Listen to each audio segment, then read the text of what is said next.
It was a muggy day in June of 1995 when my buddy Partha and I first arrived in Mumbai. We were in our early 20s with shiny new VIP suitcases in our hands and appointment letters clutched in our sweaty fists. Neither of us had been to Mumbai before. We'd made loose plans to stay with some friends for a few weeks and we thought we'll take it from there. We thought we were all set. We had no idea what we were in for. A little bit closer if you can. Closer? Yeah, you're good. Okay. Now, I'm sure many of you have gone through what comes next. The epic search for suitable accommodation in the city of Mumbai, on salaries paid to fresh graduates, no less. We scratched suitable from our list of requirements pretty much on the first day.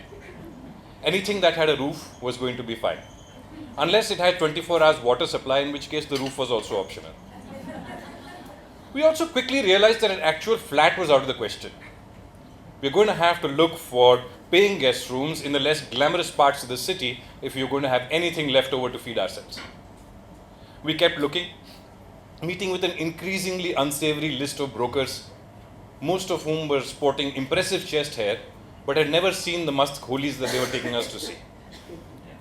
After a while, we were quite familiar with that peculiar diffidence and angst that comes with asking perfect strangers to let you stay in their homes, and the astonishing reasons for rejection. No two single men living together, one potential landlady said suspiciously.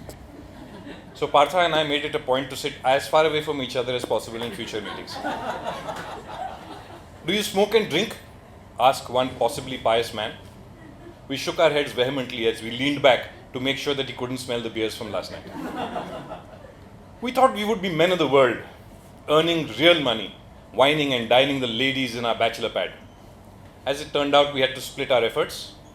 Partha found a place with 8 other graduate bachelors, and I found my way into a small room in the house of Mrs. Desai, a sweet old lady in her 80s. I was actually amazed at the deal I got. $3 grand for a furnished room in Prabhadevi is peanuts. But I soon found out what the catch was. My room came with a very specific role expectation. I was to be Mrs. Desai's surrogate grandson. She expected me to run errands, entertain her with stories about my day, share meals, watch TV with her, and even the occasional head massage. It was all part of the package. As you can imagine, that's a tough ask for any young man, let alone somebody who was just recently dreaming of wine dining, etc. But scarred as I was by my early experiences, I was also terrified of losing my precious room. Eventually, I got very good at nodding and smiling while thinking about something completely different. My previous PG was so much more talkative and fun, she complained. He used to discuss all my TV serials with me. He used to call me Dadima.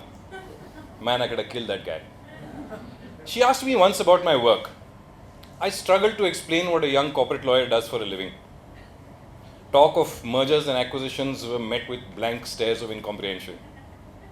Finally, I happened to mention some work that I was doing that involved News Corp, and I explained that that was the company that owned Star TV. Her eyes brightened with interest, and I was relieved that I had finally struck a chord. Except that since that day, she kept pestering me every moment to use my influence to ensure that Shanti got better treatment from her in-laws in the next episode. Every time the cable was down, she would glare at me accusingly. Ultimately, Mrs. Desai asked me to move out because her daughter was coming back from the US. I wondered why I had to leave since the daughter was only here for a few months and there was a spare room. But then I found out that even though she was probably in her late 40s, the daughter was still single. The old lady probably felt that her virtue had to be protected from me. I was 23 years old at the time. Anyway, it was a moment of sweet irony when I found out many years later that her daughter was actually an out and proud gay rights activist in the US. A short aside on the money situation. Partha and I had both arrived in Mumbai with a limited amount of money to see us through till our first paychecks. The problem was, I had a bank draft and no bank account. This was a time when your banking experience was a lot more inline and less online. It was taking forever to open a bank account. So I went to the HR person at my multinational employer and explained the entire problem. I received a bright smile. "Of course we can help you," said pretty HR lady. "We have a special allowance to help newcomers settle in." I was thrilled. What a wonderful, thoughtful organization. Here's a form for you to fill, she said. Gladly, I said. Let's see now. Name, age, bank account number. But that's exactly the problem, you see. I tried to explain. I don't have a bank account, I said, pretty HR lady. Your form is incomplete, she replies happily. It's no use. Pretty HR lady's position on this is as rigid as her smile. No form, no money. My first introduction to the sometimes curious approach for problem solving adopted by multinational corporations.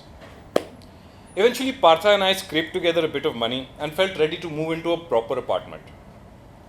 Now, this choice is also something that many of us here have had to make at some point.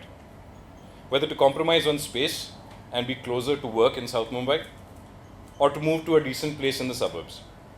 We decided to go way to the right of that choice and moved into a swank apartment in Kandivali, a mere 2-hour train ride from work.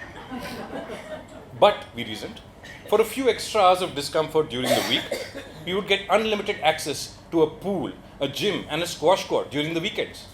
Isn't that what quality of life was all about? We will be healthy, happy, and fit. As it turned out, we ended up using these things exactly once in the 9 months that we lived there. Running to catch the train, crazy work hours, meant that we spent most of the weekend asleep, drunk, or wishing we were. After the third time we fell asleep on the last local from Churchgate and found ourselves in Borivali way past midnight, we knew it was time for us to move closer to town. So we finally found a tiny apartment near the railway tracks. Now, the direct causal relationship between proximity to South Bombay and square footage, mixed with a limited budget, means that we basically got a glorified closet.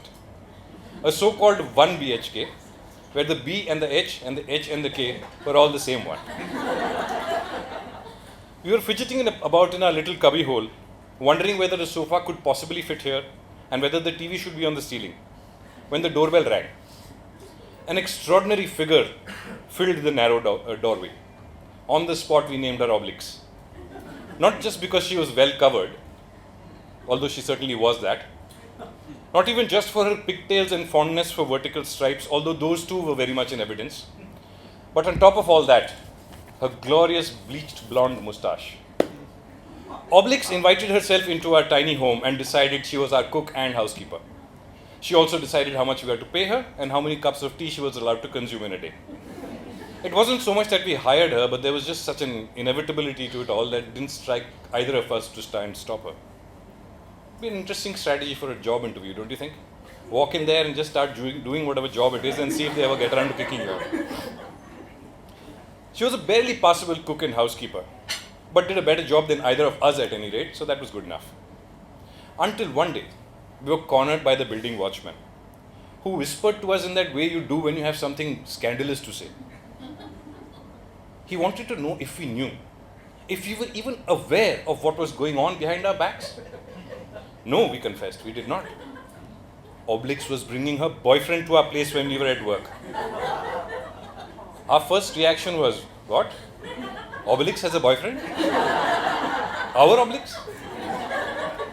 But we regained some composure with muted mumbles of to each his own, I suppose, and got around to feeling a little creeped out by Obelix's conduct of nefarious activities in our home. Encouraged by our discomfort, the watchman took it a step further. That's not all, he said. The man she's seeing is a local politician, a well-known thug, a lowlife, ekdam tapori. And so, of course, we confronted Obelix and had a stern talk with her about privacy, breach of trust, and her choice in men. No, of course we didn't. We just made sure we never came back home early unannounced and took extra care to be as nice to her as possible. Having by now gained a fair degree of experience in being controlled by strong female characters, I felt I was ready for the next logical step and decided to get married. Which, for Partha and me, led to the grand finale of our tiny home, the time-honored tradition of a bachelor party. The party started off, as most such parties do, absolute blast. Things were progressing nicely, the bar was depleting at a healthy rate, and then things started going downhill. Not downhill really, but sideways, when a friend proclaimed that he would like us to try his trademark cocktail, Whispering Death. In Chinese restaurants, they have this cocktail called Suffering Bastard. I'm pretty sure these two are related. In an utterly misguided show of faith, The bar was handed over to my friend so he could concoct his masterpiece. As it turned out, Whispering Death was basically a combination of every alcohol in the bar plus a generous dollop of tomato ketchup. It should have been vile. It should have tasted like Donald Trump's skin. But for some reason that we've never been able to understand or replicate, every single guy in that party agreed that it was fantastic. And that once our friend had patented the recipe, we would set up a bar. Yes, we would. It would be called Whispering Death. And the only drink served there would be Whispering Death. We would all be rich, able to afford any place we wanted in the city, even places with huge swimming pools, glorious gyms and squash courts, each of which would, of course, remain thoroughly unused every single day. Thank you.